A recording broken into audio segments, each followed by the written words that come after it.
Salutare! Numele meu este Ionel Boboc și astăzi aș dori să discutăm despre un proiect în municipiul Galați. Dacă intrați pe site-ul primăriei, undeva în partea de jos a paginii este secțiunea de anunțuri. Printre aceste anunțuri se află unul despre o procedură de informare și consultare a documentației de urbanism pentru planul urbanistic zonal generat de obiectivul pasa subteran Bulevardul George Coșbuc, intersecție cu strada Brăila, mai exact la Păpădie. Există două anunțuri, unul cel de informare și încă un anunț pentru PUZ, pentru planul urbanistic zonal. Dacă deschidem aceste două anunțuri, vedem că este vorba despre o consultare și informare publică timp de 2 săptămâni, între 6 decembrie și 20 decembrie. Anunțul a fost publicat pe 6 decembrie, astfel încât până pe 20 orice cetățean din municipiul Galați poate trimite către primărie solicitare de clarificări sau sugestii referitoare la acest proiect. Și datele de contact sunt prezentate aici. În cel de-al doilea anunț, unde sunt documentele aferente acestui plan urbanistic zonal, există 3 documente, reglementări, este practic o poză a planului unde se află acest pasaj, un panou de informare care este același ca anunțul și un regulament care stipulează reglementările legale referitoare la construirea acestui pasaj. Și dacă ne uităm, aceasta este harta, regulamentul este disponibil să citiți, sunt noțiuni generale, astfel încât ideea este una bună, încearcă să rezolve problema traficului, fluidizarea traficului în această intersecție și mai mult de atât, prin construirea pasajului subteran se creează o parcare subterană, înțeleg eu, pe 2 nivele până la sau undeva peste 200 de locuri de parcare în zona parcării existente acum la Casa Sindicatelor. Mai mult de atât, așa cum este marcat și în această hartă, trebuie să se desființează parcarea de suprafață, devine o piață publică și parcarea se mută, după cum am spus, pe cele 2 nivele sub această piață. Nu ne dăm seama, sau eu cel puțin nu-mi dau seama din această imagine pe unde sunt intrările, ieșirile din această parcare, accesul la ele, dar una peste alta, ideea este bună.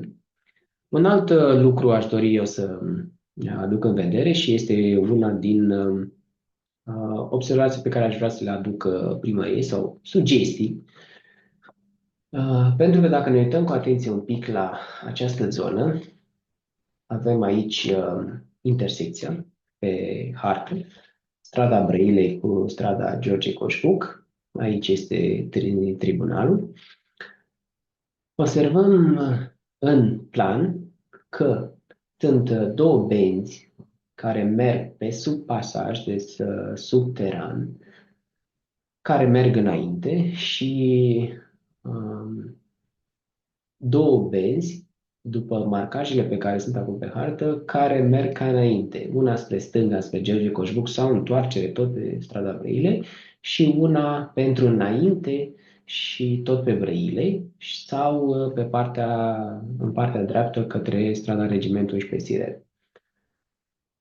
Ei bine, problema pe care vreau să o aduc în discuție este că la întoarcere și la dus și la întors, dar cele 2 benzi, la un moment dat, cei care vin de pe Brăilei, se unesc cu celelalte 2 benzi, da, pentru a se transforma din nou în 3. Problema aici este dacă observăm planul de situație pe hartă. În momentul de față sunt 3 benzi pe sens.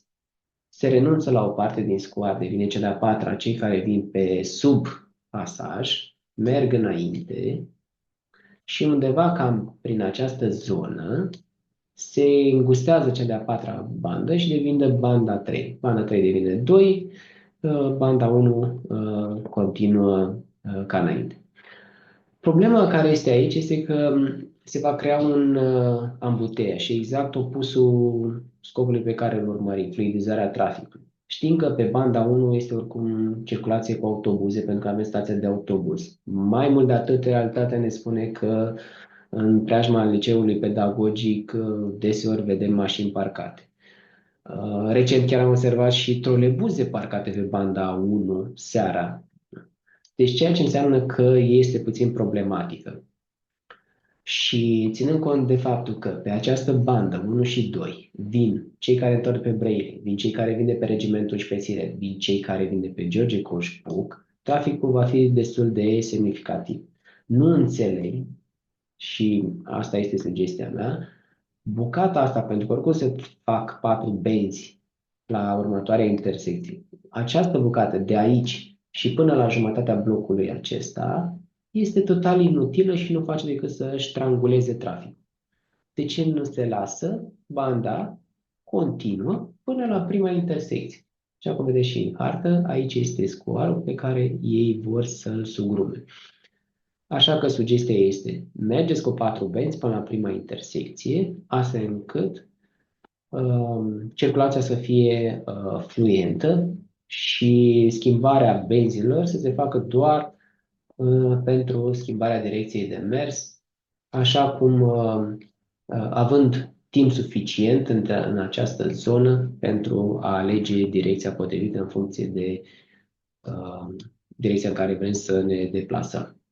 În mod similar se întâmplă și pe sensul celălalt, la fel sunt 3 benzi, apoi se fac 4 benzi doar aici, când el ar putea să fie 4 permanent. Și în partea cealaltă a intersecției, la fel, până la prima intersecție, dacă observați, la fel sunt 3 benzi care se fac 4 doar pentru bucățică mică, o distanță mică.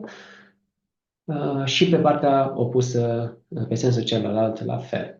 Dacă s-ar face 4 benzi până la primele intersecții pe toate aceste zone, atunci circulația cu adevărat ar fi fluidizată din absolut toate direcțiile. Singurul inconvenient, într-adevăr, ar fi poate cel estetic, pentru că nu vom mai avea acel petic de iarbă așa de lat, va fi doar un delimitator mai mic între benzi, dar cred că merită acest compromis, ținând cont de circulația pe care va fi după construirea acestui pasaj. Ceea ce nu ar trebui să uităm nici noi, nici cei care conduc orașul acum, este că ar trebui să ne gândim nu neapărat la nevoile de astăzi, când construim ceva, când facem un proiect, ci la nevoile de mâine, să anticipăm. Dacă vrem să construim într-adevăr un bulevard, un trafic fluent și cunoaștem care sunt statisticile în acest moment referitoare la trafic, putem face și o estimare a traficului viitor și atunci să gândim o zonă, un trafic, așa cum ne așteptăm el să devină. Nu să revenim peste 10 ani și să luăm din nou la lucru, să lărgim, să construim, pentru că nu ne-am gândit acum. Aceasta este propunerea mea, aștept părerile voastre și mai ales mi-ar place să văd părerea, să ascult părerea primăriei și a proiectantului care a gândit acest proiect referitor la propunerea pe care am făcut-o. Mulțumesc!